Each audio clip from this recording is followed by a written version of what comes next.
Buenas tardes a todos.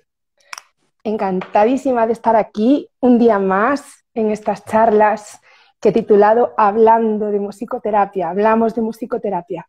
Me vais a disculpar porque justo hoy tengo una afonía importante, me ha cogido el frío, pero bueno, no quería pasar ni un día más sin aprovechar la oportunidad de poder entrevistar a nuestro invitado de hoy, que es un absoluto lujo, nuestro David Gamella, un gran profesional de la musicoterapia, que ya lo tenemos por aquí, ya lo he invitado, ya está conectado.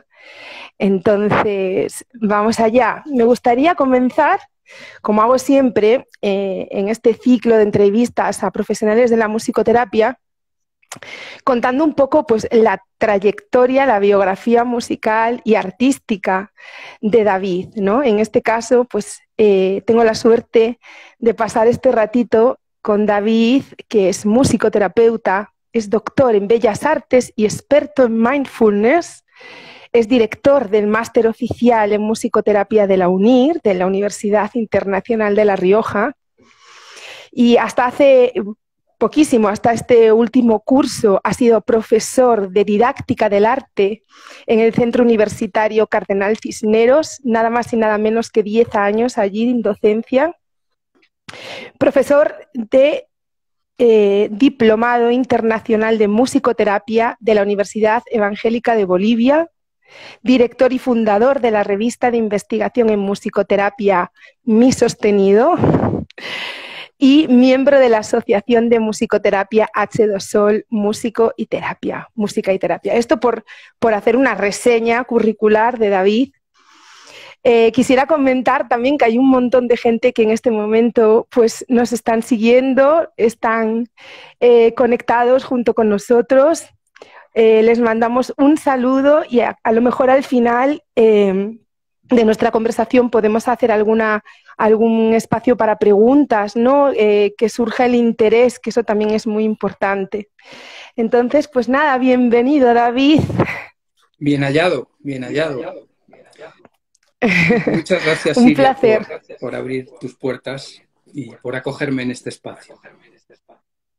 Sí, bueno, yo he querido y lo he comentado en la entrevista anterior que tuve con Blanca Guillén, otra excepcional musicoterapeuta, que surgió la idea de crear un espacio online donde poder dar a conocer, divulgando qué es esta profesión maravillosa que nos une, que es la musicoterapia, aunque todos nosotros a lo mejor tenemos otras formaciones, pero bueno, y divulgar, ¿no? Divulgar de una manera traducida, que se comprenda bien qué hacemos los musicoterapeutas, cómo lo hacemos, dónde lo hacemos, y me pareció una oportunidad maravillosa pues poder hacerte esta pequeña entrevista, esta charla contigo. Y bueno, me gustaría comenzar con la pregunta estrella, que es ¿qué es para ti la musicoterapia? ¿Cómo definirías tú la musicoterapia? Bien, empezamos por la más difícil, ¿no? Sí. ¿Qué es? Pues yo creo que podemos decir que la musicoterapia es algo que se tiene que construir. Es un constructo. Y por tanto, esto nos lleva a la situación de que por el mero hecho de estar tocando un instrumento con una persona y tratar de hacer algo terapéuticamente con él, no quiere decir que estemos llegando a construir eso que llamamos musicoterapia, ¿no?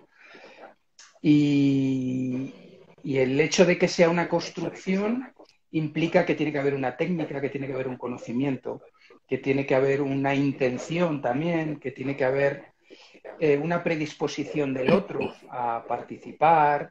Es decir, que esto no es llegar y besar el instrumento o destapar la caja de la música y que ya, con que haya música ya está todo resuelto, ¿no? Una construcción. Y añado a esto una construcción comunicativa. Entiendo la musicoterapia como algo que se construye entre dos o más personas y es el musicoterapeuta, digamos, que el que lleva la mayor carga, ¿no? Es el máximo responsable de que esa comunicación se dé, se estructure, llegue, porque lo que tenemos que hacer es entender a ese otro que está al otro lado y articular pues sus respuestas, las nuestras sensaciones, las suyas, todo eso que imaginamos que sucede o que percibimos que sucede y organizarlo todo para que al final haya un beneficio terapéutico, ¿no? No sé, así podría definir la musicoterapia. Sí, la verdad es que es un camino, es un proceso terapéutico, ¿no? A través de la música, y me gusta eso que dices porque también lo compartí con Blanca sobre que es una co-creación, ¿no? Entre dos o más personas, en la que es muy real, muy in situ, muy en el momento todo lo que está ocurriendo. Sí, quizá somos grandes creadores los musicoterapeutas, porque al final tenemos que tener ese saco de recursos abierto todo el rato y estar adaptándonos y ser muy flexibles, ¿no? Claro, y yo creo que ese es uno de los grandes aprendizajes o descubrimientos que hacen las personas que se forman en musicoterapia, ¿no? Que no es saberte unas canciones o tener unas destrezas musicales y ya, ¿no? Prepararte un repertorio o tener incluso unas actividades terapéuticas dispuestas, ¿no? Para lo que tú consideras que se debe hacer en una sesión. Cuando llegas allí, todo eso hay que apartarlo y empezar a observar, a percibir, a sentir cómo viene esa persona y en función de persona a persona, ¿no? Cómo están, cómo responden a tus propuestas, a partir de ahí empezar a poner pequeños ladrillitos que a veces se mantienen, a veces se caen, a veces hay que inventar otras maneras de hacer esa construcción, muchas veces no tenemos ni idea de cómo hacer esa construcción. Entonces, es un proceso vivo, es un proceso que implica creación y, como bien dices, co-creación. Sí, se hace camino al andar. Yo, con lo que estás diciendo, me recuerda a mi propia historia cuando yo arranqué y me puse, bueno, pues a hacer sesiones de musicoterapia en el ámbito de la educación especial. Iba con el proyecto de intervención perfecto, todos los recursos apuntados por áreas del conocimiento, que si el área neuromotriz, que vocal y lenguaje, afectivo, cognitiva, y de repente me di cuenta que no servía esto, servía en parte, ¿no? Pero realmente en muchísimas sesiones eso que yo tenía pensado no funcionaba, porque la sesión la tenía que hacer junto con ellos, no era solo mía. Y era súper importante tener al otro en cuenta, nada más que eso, que tenerlo en cuenta y sus necesidades, la importancia de la escucha, ¿no? Que todos resaltamos, y la observación, tanto verbal como no verbal, de lo que está ocurriendo en ese momento, para poder adaptarnos. Sí, sí. ¿Y cómo se encuentran en ese día? Porque por supuesto, lo que te ha podido funcionar 2 sesiones atrás, de repente deja de funcionarte en esta. Esos temas musicales, esos recursos sonoros que eran como la puerta de entrada para llegar a no sé qué lugar y a no sé qué sensaciones, de repente ese día ya no van. Y entonces pues tienes que repentizar y probar otras vías y es eso como cuando nos comunicamos aquí con un aparato de estos, ¿no? Pues hay días que el wifi se cae y tienes que andar cambiando de aplicación y cambiando de no sé qué. Es eso, es estar en constante flexibilidad, ¿no? Una de las grandes habilidades terapéuticas, ¿no? De ser absolutamente flexible y abierto al cambio, a lo voluble, a lo cambiante. Sí, sí. Mira, David, yo tengo aquí una pregunta que te quiero hacer. La tengo aquí escrita para no olvidarme, entre otras tantas. Y sería antes de dedicarte a la docencia, ¿no? Que luego hablaremos, que yo creo que en plenitud ahora mismo estás en ello. ¿Qué destacarías de tu recorrido en la práctica clínica? Es decir, ¿dónde trabajaste tú previamente? ¿Cuál fue quizá el ámbito, ¿no? y los abordajes que tú tuviste que desplegar? Para ti, en ese recorrido anterior a la docencia, ¿qué te gustaría destacar de esa experiencia clínica tan maravillosa? Pues como todo en mi vida ha sido muy tutti frutti y muy de distinta procedencia, ¿no? Digamos que uno de los puntos musicales más cercanos que podía situar en esto de la musicoterapia fue la dirección de campamentos de verano, ¿no? Con adolescentes, con niños. Entonces, por un lado, la responsabilidad de que todas esas cosas pues, fueran adelante y que llegaran a buen puerto, ¿no? Y el hecho de tener que manejar grandes grupos, ¿no? Con distintos intereses, con edades un poco complejas, ¿no? Yo creo que ese es uno de los puntos, ¿no? Que sin ser directamente estar vinculados con un contexto terapéutico, me situaron en esa órbita, ¿no? En la de estar trabajando para los otros, estar cohesionando a los otros y estar haciendo algo común, ¿no? Fueran actividades de montaña o actividades más formativas o más lúdicas, formales, y todo lo que tiene que ver así un poco con la parte de acompañamiento de grupos, ¿no?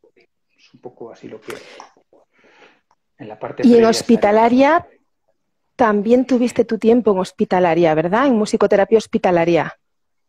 Sí, mi último proyecto en el que con más intensidad he estado trabajando y concretamente haciendo musicoterapia ha sido 3 años en el Hospital Universitario La Paz, en la UCI de adultos y la unidad de grandes quemados, ¿no?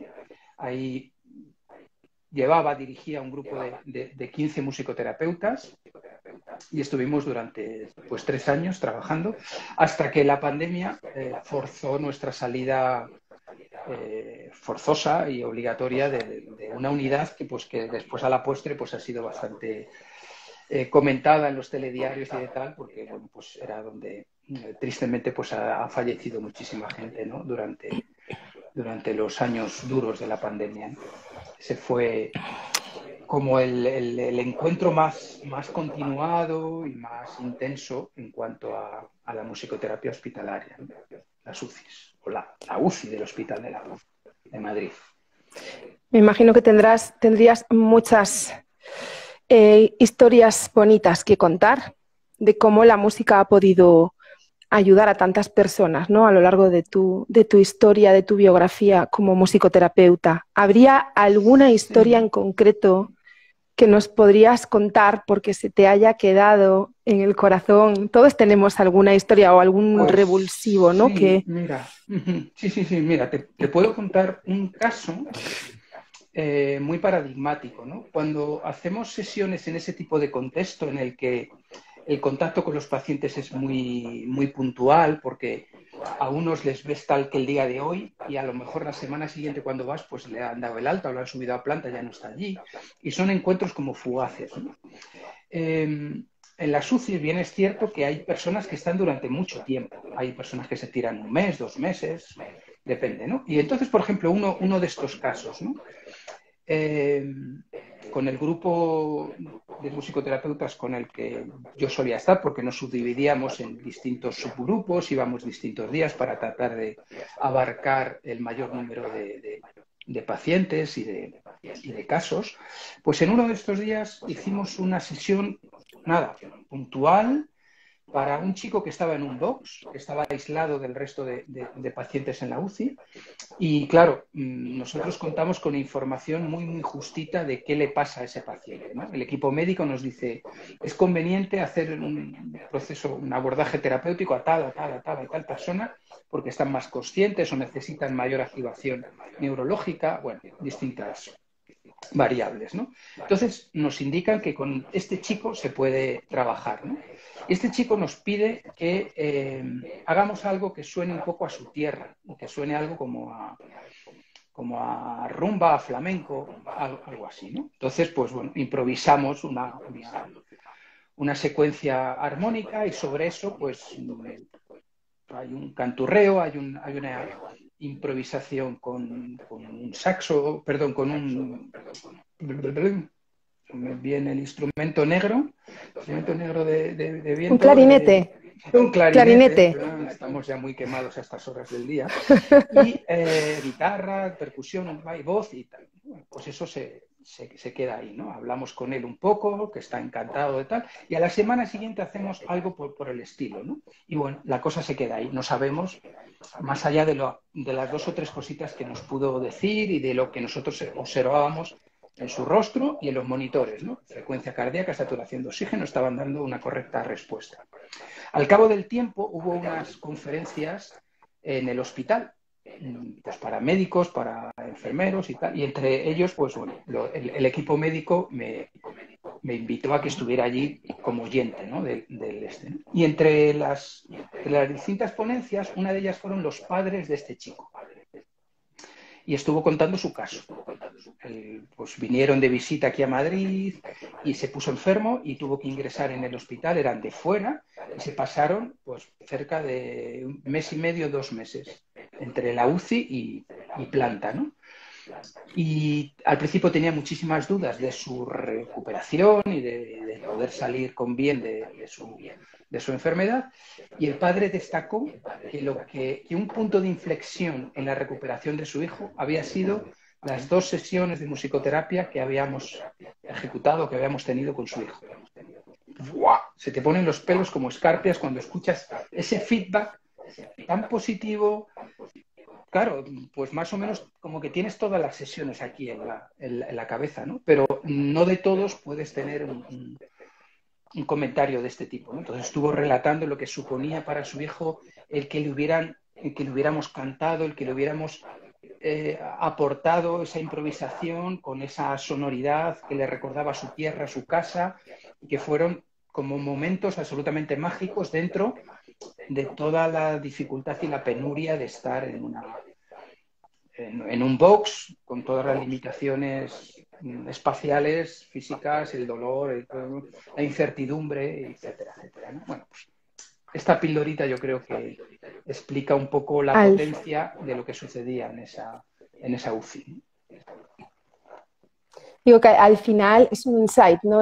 Te toca con tu vínculo afectivo y con el ISO, con la identidad sonora, ¿no? Se estaba pidiendo Sí, sí, algo sí. que lo llevase a casa de nuevo a través del lenguaje de la música. Maravilloso. Sí, muchas veces nos falta ese feedback. Cuando lo tenemos es maravilloso y cuando vemos una respuesta positiva no siempre es así. Hay veces que sostener, ¿no?, los procesos terapéuticos sin ver a lo mejor cambios es difícil, y según también el ámbito de aplicación en el que estemos.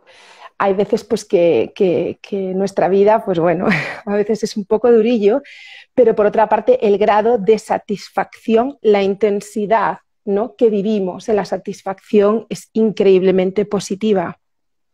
Sí, sí, así es, así es. Es un descubrimiento constante. Cada día, cada sesión es un mundo distinto, cada paciente es un referente distinto, una historia musical distinta y por tanto una experiencia tanto para nosotros como terapeutas como para ellos, ¿eh? Un descubrimiento. Y Sí, ir allí era salir con el alma llena, agotados físicamente, pero con una satisfacción plena de con haber el alma estado llena, qué bonito. encontrado eso, haberte Sí. encontrado, que hablábamos antes de que es un encuentro comunicativo con el otro, pues en muy poquitos minutos, estas sesiones con este chico duraban 15 minutos no más, haber podido contactar con su esencia, con su sentir, y haberlo transformado, ¿no? Haberlo llevado a otro estado, es como que como que se produce magia, ¿no? Está comentando Blanca Guillén, que no me da tiempo, pero dice: una gran verdad, nunca sabemos hasta dónde llega nuestro trabajo y cuál es la afectación en los otros, ¿no? Sí, Cierto, sí. Bueno, pues que sea siempre para bien, que lo que hagamos sí, sea sí, sí. siempre para bien, porque lo hacemos con el corazón. Bueno, otra de las preguntas que yo te quiero hacer, que es un poco más íntima, porque me gusta entrar, bueno, un poquillo en el ajo con todos vosotros, ¿no?, y reflejar esa parte humana de esta profesión, es cómo la musicoterapia cambió tu vida. ¿En qué momento Pues llega a ti la musicoterapia y cómo cambia tu vida? yo estaba en la órbita de la arteterapia, ¿vale? Por mi formación estaba como más cerca de eso, ¿no? Y entonces hubo de momento un salto así y la que es ahora mi pareja me dijo, a ver, eso ya te lo sabes o eso ya lo tienes como muy integrado, estaría bien que complementáramos esto con una aplicación profesional y técnica de esa capacidad que tienes hacia lo musical. Yo soy autodidacta de la música, ¿no? Entonces, cómo eso lo transformas, lo aplicas en un algo que tenga que ver con las artes terapéuticas, pero desde esa vertiente, ¿no? Entonces, bueno, pues ya empecé a formarme y tal, pero yo creo que uno de las personas que me hizo clic fue el ínclito maravilloso David Aldrich, un musicoterapeuta británico-alemán que estuve en unas de sus conferencias y viendo algunos de sus vídeos, ¿no? Y fue como, wow, esto es mágico, ¿no? Además, claro, los vídeos que se exponen en unas conferencias, en unos congresos, suelen ser como muy espectaculares, muy impactantes, ¿no? Entonces, para alguien que desconocía todos los intríngulis de la disciplina, ¿no? Pues ver eso, cómo era capaz de transformar a una persona a través pues, dices, mamma mía, esto es poderosísimo, ¿no? Y entonces me sirvió un poco como de guía, ¿no? Decir, wow. Y luego, al cabo de los años, pues pude descubrir que esta persona a la que yo había visto en una conferencia, pues es uno de los referentes internacionales más importantes que hay en el campo de la musicoterapia, con infinitas publicaciones, investigaciones, etcétera, etcétera, ¿no? O sea que el ojo estuvo bien puesto sobre un espejo al que quise mirarme, ¿no? Y al que quise parecerme, valga, así con toda la modestia del mundo, ¿no? Pero querer buscar un referente como él, ¿no? Y querer trabajar desde ahí, ¿no? Y luego se han ido sumando otros, ¿no? Otros referentes que me he ido encontrando a lo largo del camino, ¿no? Pero si tengo que citar uno, pues un grande, David Aldrich. Y luego, por extensión, otro David González, musicoterapeuta puertorriqueño de Nueva York, formado en el método Norman Robbins en Nueva York, y su carisma artístico, ahora es storyteller y actor y un excelente músico, o sea, un musicazo como la copa de un pino. Y los años que dedicó a la musicoterapia y al desarrollo formativo de los musicoterapeutas, pues fue como otro aliciente, ¿no? Otro magnífico espejo en el que mirarse. Y dos David, para ver si este David aprende algo. Bueno, David, entonces es muy obvio que eres un ser inquieto, ¿no? Un buscador, ¿no? Un buscador del arte y de la aplicación terapéutica de las artes. Estamos en movimiento, eso es vida. Sé que eres experto en mindfulness, de hecho, al principio en tu reseña curricular lo he nombrado porque, bueno, el mindfulness está ahora mismo muy de moda. Yo quisiera que nos hablaras un poquillo de qué es el mindfulness, una pequeña descripción, porque hay personas que a lo mejor no conocen esta técnica, y cómo para ti, o cómo logras tú crear esa simbiosis maravillosa entre mindfulness y musicoterapia. ¿Cómo utilizas ambas disciplinas juntas? Ajá. Pues mira, Si es que lo haces, que intuyo que sí. Sí, ahora, sí. Porque a mí me parece maravilloso y una... Sí. Porque, fíjate, llevo desde las 8 de la mañana escribiendo sobre mindfulness unos documentos académicos para una formación, ¿no? Entonces, llevo el día entero hablando sobre mindfulness conmigo mismo y tecleando, ¿no? Entonces, resumido así muy básicamente, mindfulness es una actitud ante la experiencia presente. Una actitud de atención plena hacia lo que nos sucede en el momento presente. Ese momento es el único con el que podemos operar. No podemos operar con lo que estaba haciendo esta mañana o esta tarde, ni con lo que voy a hacer cuando esta conversación termine. Eso no existe y solamente puedo estar presente en las sensaciones de lo que sucede en este momento presente, ¿no? Entonces, mindfulness nos enseña a estar ahí y a salir de los automatismos como vía de eliminación del sufrimiento, podríamos decir, ¿no? De todo aquello que nos ocupa la mente y que le damos vueltas y que no podemos manejar, ¿no? Porque eso, pues solamente tenemos lo que sucede en este tiempo, ¿no?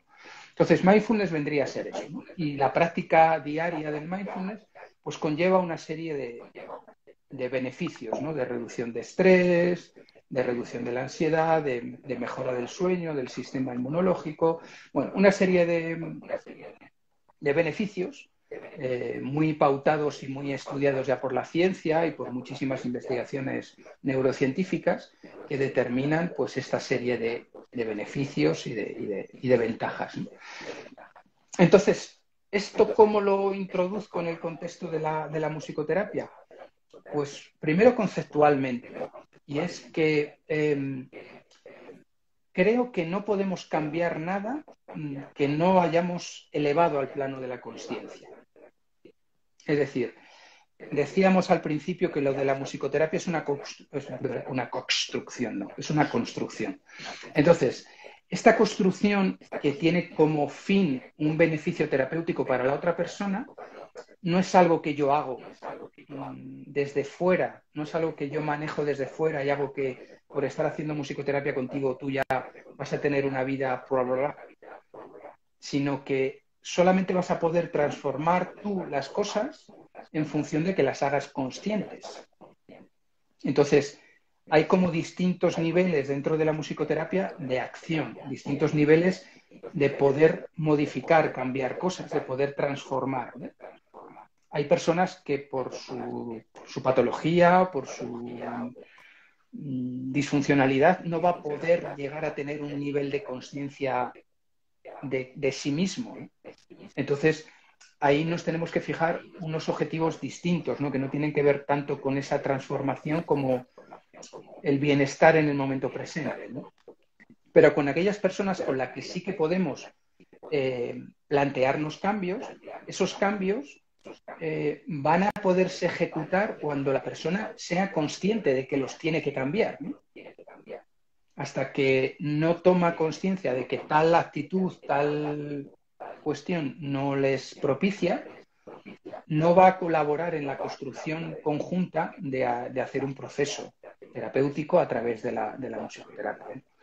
Entonces creo que esto del mindfulness ayuda a que las personas tomen conciencia de que se den cuenta de actitudes, posicionamientos, sistema de creencias, no sé.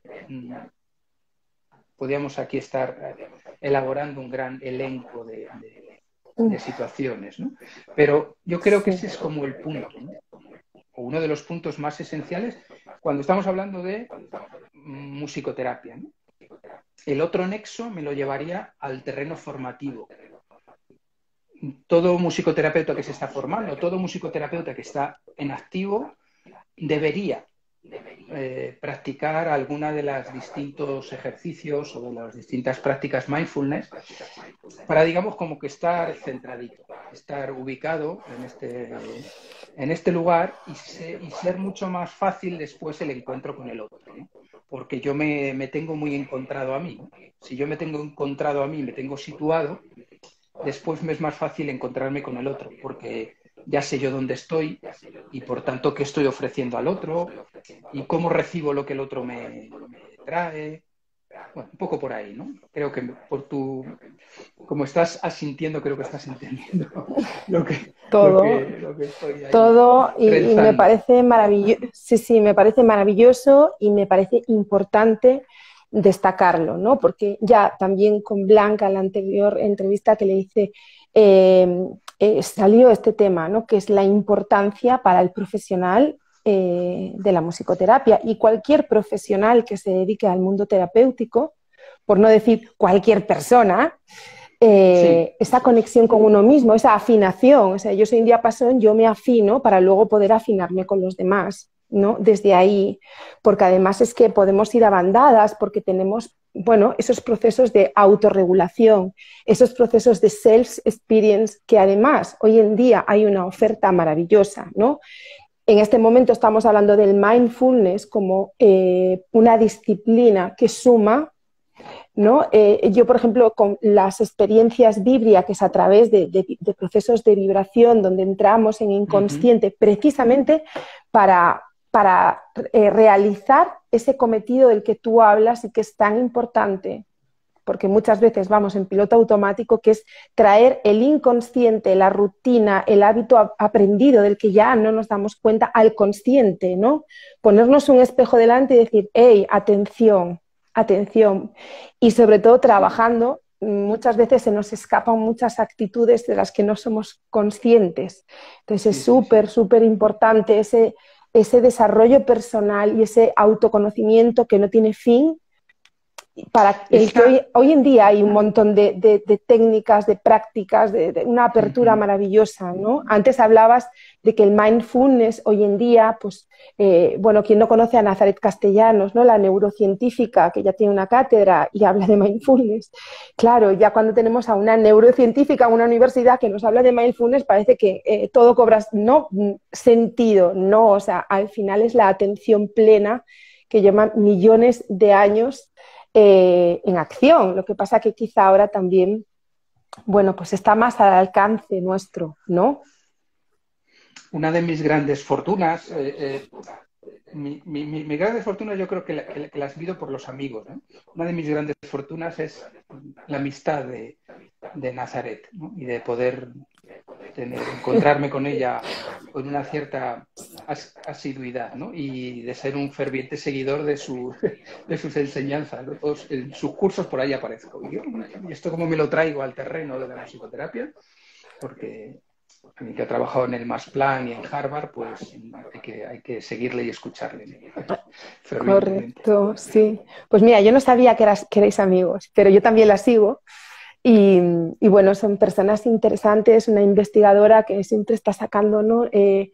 Esos estudios que hace clínicos y que, bueno, pues me gusta seguir, ¿no? A ese tipo de personas que siempre están indagando y mostrándolo a la sociedad, además, ¿no? Sí. Bueno, madre mía, cuántas preguntas te haría, David, porque es muy, muy interesante hablar contigo. Yo creo que hoy además doy las gracias porque hay un montón de gente que nos está escuchando. Porque obviamente levantas interés porque eres un gran profesional y tienes mucho que aportar. Aparte del mindfulness, que todo esto podríamos seguir hablando y hablando y hablando, en este momento, bueno, pues tú estás dedicado a la docencia, ¿no? En diferentes universidades. A mí me gustaría saber un poco ese rol tuyo de profe de futuros musicoterapeutas. ¿Qué abordajes de musicoterapia enseñas en los máster? ¿Cuál es tu función como docente? ¿Qué es lo que más te gusta? ¿Cómo te sientes en la docencia? Háblame un poco de ese apartado tuyo que eres muy conocido también por ser director del máster de musicoterapia de la UNIR. Entonces, importante pues que nos cuentes un poquillo. Llevo unos cuantos años. Mi primera universidad en la que estuve enseñando musicoterapia fue en la Universidad Autónoma de Madrid, en el máster, en el título propio que hay en la Universidad Autónoma. Estuve pues durante 10 años aproximadamente, ¿no? Allí enseñaba habilidades terapéuticas, después estuve llevando un grupo, o sea, durante todos los cursos estuve llevando un grupo de musicoterapia de grupo, lo que llamamos el C-Experience, ¿no? 10, 12 personas acompañándoles en ese proceso durante el año. Algunas cuestiones sobre neurología de la musicoterapia, sobre investigación. Bueno, estuve ahí como haciendo, fueron como mis primeros pinitos en esto de la musicoterapia, ¿no? De la docencia en la musicoterapia, ¿no? Luego lo concatené con la parte del máster de UNIR desde el 2017, primero como docente y después ya como director y docente, ¿no? Ahora estoy en esas funciones, ¿no? Ambivalentes, ¿no? Y ahora estoy centrado, por ejemplo, en habilidades terapéuticas también, en musicoterapia en el contexto hospitalario, en el educativo y social, dependiendo así pues de las distintas experiencias que he ido teniendo en la dirección o creación de algunos proyectos, y en investigación en musicoterapia, ¿no? que de ahí es donde posteriormente surgió la creación de la revista Mi Sostenido como proyecto de innovación docente dentro del máster para potenciar pues, el talento investigador de los estudiantes, ¿no? O sea, son un poco las áreas así en las que me vengo moviendo habitualmente. Qué maravilla. Hablas de la revista Mi Sostenido. Sí, una revista que me imagino que está abierta también para que otros musicoterapeutas que estén investigando, ¿no? y que tengan algún estudio que aportar o incluso de su práctica clínica, a lo mejor, ¿no? Puedan aportar, porque se trata de cooperar, de sumarnos, de añadir, de... Entonces está muy bien que nos hables de la revista que diriges, que haya una revista de musicoterapia en España y abierta, me imagino, también a todo país de habla hispana, ¿cierto? Eso es, sí. La revista nace por la necesidad de publicar en español. Hay infinidad de publicaciones de grandísimo nivel en el mundo anglosajón, en Oriente, etcétera, ¿no? En Sudamérica. Y bueno, pues era sumarnos a las otras publicaciones que hay en español, tratando, por un lado, de aprender cómo se hace esto, cómo se hacen los protocolos de investigación, las metodologías de investigación, cómo se manejan los datos, cómo se redactan unos artículos. Y bueno, estamos en ese proceso quienes lo dirigimos y tratando de inculcar esos aprendizajes a quienes escriben, ¿no? Que mayoritariamente son alumnos que terminan con unas calificaciones de sobresaliente en el máster y que adaptan sus trabajos a ese formato específico de paper para la revista, ¿no? Y entonces es contribuir a la cultura investigadora en el contexto español, ¿no? Habitualmente pues el musicoterapeuta tiende a centrarse mucho en la sesión de musicoterapia, en lo que toca, en cómo lo toca, en que el paciente se vaya con una buena experiencia. Pero después todo eso, si queremos que la sociedad entienda lo que hacemos y poderle dar una validez, pues hay que traducirlo a unos datos, a unas estadísticas, a unas reglas académicas que son el medio para poder verificar que lo que estamos haciendo dentro de la sesión funciona. Y funciona por algo. Y que no es magia y que no es misticismo y que se trata de que estamos haciendo un trabajo muy pautado, muy reglado, muy sujeto a una validación, entre comillas, científica, ¿no? Ya sé que si nos escucha un físico dirá que no podemos validar, ¿no? Pero bueno, hay otros caminos y hay otras metodologías para validar sin estar en el terreno de la física, pues lo que se hace dentro de la musicoterapia y las reacciones de las personas, etcétera, ¿no? Entonces, nace un poco con esa necesidad y en eso estamos, ¿no? Estamos ya preparando el 4º número y los que quieran conocerlo, pues www.revistamisostenido.com y ahí nos pueden encontrar.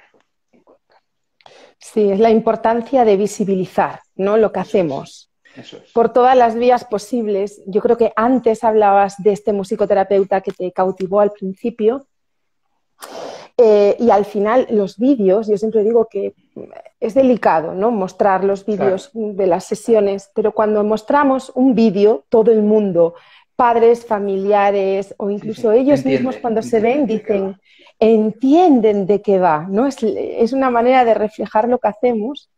Porque hay veces que no se comprende muy bien cuando empezamos a hablar de objetivos, de tal, el proceso, pero vamos a ver qué hace realmente y cómo es una sesión y qué es lo que ocurre. Entonces, bueno, todos los medios que hayan, que validen, que sumen, es maravilloso. Y una revista donde puedan escribir, y eso, lo que tú comentas, ¿no? Alumnos, o incluso ya, ¿no? Musicoterapeutas que me imagino que tienen una práctica clínica importante o están ya metidos en algún trabajo de investigación, pues que lo puedan mostrar, que exista esta plataforma también, ¿no? Hay otras, esta es una, y para eso está este espacio, para hablar de todas las posibles plataformas que tienen los profesionales de la musicoterapia. Entonces, yo te lo agradezco por mí y por todos mis compañeros. Mira, David, tú eres un artista en general, eres doctor en Bellas Artes. Antes te pregunté, ¿no?, por la importancia de esa simbiosis del mindfulness y de la musicoterapia, pero quisiera preguntarte también, ¿cómo utilizas tú la pintura, el grafismo, el color, la forma en las sesiones de musicoterapia o incluso con tus alumnos? Porque al final en nuestro bagaje eso nos sale, ¿no? Incluso en la docencia, yo también soy docente y sale solo. ¿Cómo tú metes ese ingrediente que forma parte de ti, de tu estudio, de tu vida, ¿no?, que es esa parte de ser un artista plástico? Pues se me cuela por distintos frentes. Es algo que no puedo controlar, ¿no? Por un lado, en la capacidad de trabajo, ¿no? El dedicarse a la creación plástica implica que te implicas y que te implicas al 100%, ¿no? Con lo cual no mides los trabajos en horas, los mides en disfrute y en profundidad, ¿no? Entonces creo que eso es una de las condiciones que me ha dado el mundo de las artes y que yo lo extiendo a cualquiera de las cosas a las que me dedico, ¿no? Entonces, eso por un lado, como la capacidad de implicación, de trabajo, de meterse en ello. Por otro lado, el modo creativo, el estar en modo creativo. Yo estoy constantemente creando. Durante unos años me he apartado de la creación plástica como tal y he estado exclusivamente centrado en la parte formativa, pero eso emerge. Y emerge, pues no sé, en el Twitch ahora con H2Sol y todo lo que generamos ahí, y ejerce en el diseño de los proyectos y emerge en las propias soluciones que das en las sesiones de musicoterapia. Por eso, porque estoy acostumbrado a solucionar cuestiones que el proceso artístico te requiere. Pues que esto se te cae, pues inventas cómo que esto no se te caiga y que este volumen no se pega con este otro y que este material no sé qué. Entonces, estás hecho de forma natural a buscar soluciones creativas, prácticas rápidas, funcionales a las cosas que te suceden en lo material, ¿no? Y todo eso va unido a un proceso mental también, ¿no? Y conceptual del sentido que le estás dando a lo que estás haciendo. No es mera manualidad, sino que es una manualidad que se basa en una idea, en un concepto, en un querer expresar, ¿no? Entonces, pues como que eso va en el mismo barco en el que me muevo, ¿no? Incluso mi lenguaje siempre es muy visual, muy simbólico, muy de poner muchos ejemplos metafóricos, ¿no?, que me ayudan, y creo que a las personas a las que les cuento las cosas en las clases, ¿no?, les ayudan a poder ver lo que yo quiero contar, ¿no?, más que con conceptos fríos, con imágenes que explican tal y cual cosa, ¿no? Entonces, yo creo que esas son como las piezas que más se cuelan por ahí, ¿no?, en la musicoterapia.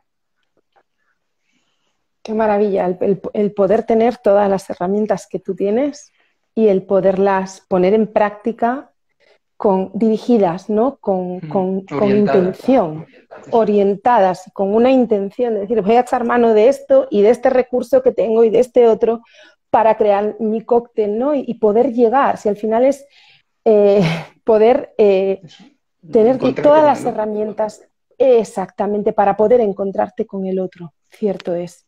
Muchas veces el silencio, ¿no? Mantener ese silencio, por ejemplo, y poder hablamos ponerle un color al silencio. Pero sí. Eso, parar, silenciar y aguantar y sostener ese silencio. Como el silencio que tienes que mantener delante de una pieza, ¿no?, delante de una obra, y aquí está tu run mental y 10 horas trabajando, pero después te tienes que retirar y observar qué pasa, ¿no?, qué he hecho. Y soportar, ¿no?, es todo eso que te devuelve la obra, ¿no?, que a veces no te gusta, que a veces quisieras que fuera otro resultado. Bueno, eso se da en las sesiones, ¿no? Tienes que esperar que se produzca la respuesta y esperar que el otro actúe. Sí, es eso. Bueno, destacaría de todo esto que tú me estás diciendo, a mí me viene una reflexión, ¿no?, que siempre la suelo hacer, que es la importancia de estar formados, de tener formación, y la importancia de, bueno, la musicoterapia en este momento y en España, ¿no?, pues requiere de pasar por un máster en una universidad, de formarse, de hacer unas prácticas, para poder ponerte delante de otras personas por la importancia, ¿no?, que eso conlleva y por todo lo que implica. Entonces, en este momento ya no solamente estamos hablando de que eres un docente de la musicoterapia en universidades, sino que también traes detrás muchas herramientas que apoyan, ¿no?, y que suman a tu labor tanto en la docencia como en tus sesiones, ¿no?, de musicoterapia y los ámbitos que tú hayas trabajado anteriormente, que nunca se sabe, en cualquier momento. Una de las cosas que sí. siempre incomoda a los alumnos, pero que pues, por el cargo que tengo me toca decir, ¿no?, es que el máster no te lo va a dar todo. El máster es un punto de partida, o es un punto y seguido, o es un punto y coma de lo que tú venías. Esto te va a dar unas pinceladas, pero después vas a necesitar mucha más formación en yo que sé qué. A unos necesitarán más formación musical, otros neurológica, otros psicológica, otros histórica, otros lingüística, otros yo que sé qué. Pero esto, un máster no es la panacea, no es el ya lo tengo, ya me han dado el máster y con esto ya tengo el anillo en mi... No tienes nada, tienes una pieza del puzzle y a partir de ahí tienes que seguir construyendo las otras piezas. Es una pieza del puzzle importante, ¿no?, porque tomas conciencia y te sitúa en la disciplina. Pero claro, yo siempre digo que una vez, por lo menos a mí, lo que me ocurrió es que cuando yo terminé mi máster de musicoterapia, anteriormente tenía una pedagogía, anteriormente tenía cursada mi carrera de canto, y yo en ese momento trabajaba como profesional de la lírica, ¿no?, en Madrid, en el Teatro Real, aunque ahora con esta voz que tengo hoy no lo parezca.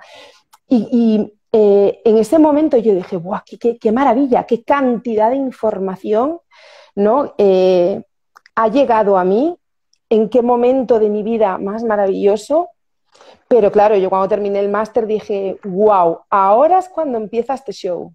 Ahora, si quiero continuar, ahora es cuando me toca a mí, lo que tú comentabas, seguir haciendo formaciones, leer muchísimo y sobre todo, hay algo que es que eso que es el hecho de ponerte delante del toro. Es decir, en el ámbito que tú elijas, en tus prácticas o posteriormente como posible ámbito de trabajo, al final se hace camino al andar en la profesión, ¿no? Y es tan importante esa práctica clínica, ese día a día, esa investigación continua, porque al final es una profesión que te pone a estudiar continuamente y que necesitas formarte continuamente, o por lo menos eso es lo que yo he sentido, ¿no? Que he necesitado siempre más y más. Me parece que nada es suficiente, aunque a veces lo es, pero sí que es cierto que desde luego los que somos seres creativos nos dispara, ¿no? Porque yo voy por la calle y veo elementos de luz y digo, mira, esto para el final de una sesión para cerrar. Mira, este diapasón, a ver, ¿y si este diapasón lo pongo aquí en el cuerpo para llevar a la persona que sienta? Entonces, siempre estamos en un proceso creativo, ¿no?, que es maravilloso, pero es porque lo somos. Es genial poder haber estado charlando este ratito contigo. Yo seguiría y seguiría, pero sí, los tiempos... los tiempos luego se hacen muy largos. Ojalá que otro día, David, podamos continuar hablando de musicoterapia, hablando de lo que sea contigo, porque tienes una vida muy rica que es muy interesante conocer. Y sobre todo lo que tienes que aportar, ¿no? Antes de terminar, quisiera decir que aparte de que eres docente en todas las universidades y de la revista que has lanzado, ¿no?, de musicoterapia, también eres miembro de H2Sol. Y H2Sol es el honor de pertenecer a H2Sol, que es otra plataforma que también está a disposición de musicoterapeutas que requieran de esos procesos de self-experience, de esa ayuda y ese apoyo para la creación de proyectos de musicoterapia, que a veces cuando salimos no sabemos muy bien cómo redactar, cómo enfocar, ¿no? Cómo sintetizar quizá todas las ideas que tenemos en la cabeza, y sois un grupo de profesionales que ayudáis y facilitáis y acompañáis en la profesión, y quería resaltarlo para que, bueno, pues personas que nos están escuchando del gremio sepan que se pueden dirigir a vosotros, incluso estudiantes de musicoterapia, y que estáis ahí, ¿no? Como una ayuda. Así es. Nos pueden encontrar en h2solmusicayterapia.com, por Instagram, por YouTube, bueno, estamos en Facebook, por ahí, por las redes sociales dando vueltas y haciendo un poco esto, ¿no? Ese trabajo de coaching y de seguimiento y de postformación y también dirigiendo proyectos de musicoterapia como tal, ¿no? La parte comunicativa, formativa, o sea que bueno, estamos tratando de cubrir unas ciertas áreas para poner el granito de arena de lo que pues, hemos ido aprendiendo a lo largo de los años y ponerlo a disposición pues, de las nuevas promociones, de las nuevas etapas de nuevos musicoterapeutas y de los viejos, ¿no? De los compañeros que llevamos ya pues, más tiempo en este barco. Bueno, nuevos o viejos, es importantísimo vuestra labor. Y da igual, o sea, los viejos también necesitan reciclarse continuamente. Sí, necesitamos Entonces, reciclar. por eso necesitamos reciclaje total, y yo me incluyo. Tampoco es que sea muy vieja como musicoterapeuta, pero he tenido, la verdad, estos años una experiencia bastante intensa, y me he dedicado en plenitud a la musicoterapia, que es en lo que estoy ahora, y al final necesitamos de comunidad, necesitamos de grupo, ¿no? De sentirnos en compañía como profesionales y de compartir nuestras experiencias. Es la asignatura pendiente, ¿no? Ya que hablamos de formación, es la asignatura pendiente en España, por lo menos, ¿no? Que el colectivo de musicoterapeutas logre una cierta cohesión. A todos, en su conjunto, nos iría bastante mejor. Bueno, hay muchos factores que lo dificultan, pero por otra parte hay mucha gente que está trabajando en pro de esta cohesión y de esta unidad, con lo cual lo aplaudo y lo respaldo. Vamos. Sí, es sumarnos, apoyarnos, y desde luego este es un espacio para ello.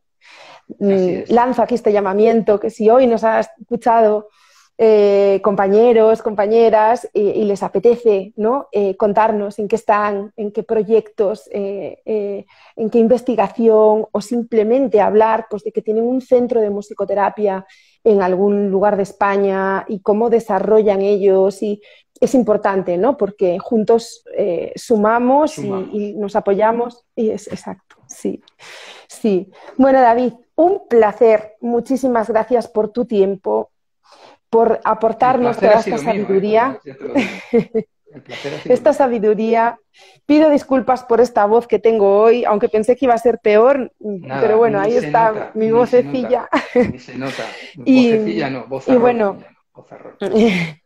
y me gustaría, bueno, pues en otra ocasión volver a charlar contigo otro ratito de tantos temas que pueden surgir, y nada más, que espero que a las personas que han estado aquí presentes les haya sido útil, y que les haya gustado toda esta charlita entre ambos, y a los que lo escuchen después, pues de la misma manera, ¿no?